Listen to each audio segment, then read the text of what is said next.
ভাই ফুটবলার থেকে খাবার বিক্রেতা, কেমন লাগছে? এই ফিলটা কেমন মনে হচ্ছে দিনের শেষে গিয়ে? দিনের শেষে তো দিদি ভালো লাগে, কিন্তু তার থেকে বড় কথা আমার সব থেকে বড় মানে স্বপ্ন ছিল ফুটবলার হয়ে, তো সেটা হতে পারিনি, সেটা আফসোস থেকে যাবে।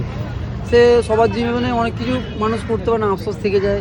কিন্তু এইটা স্টার্ট করেছি, আস্তে আস্তে একটু খারাপ যাচ্ছিলো, অল্প অল্প মাল করতাম, বেঁচে তো কাউকে দিয়ে দিতাম বা বাড়িতেও খেয়ে নিতাম। এখন আপাতত দিনের বেলা এখানটা দেখছি ফিডব্যাক ভালোই পাচ্ছি, আজ 500 থেকে 2 কিলো চাল পার হয়ে যাচ্ছে।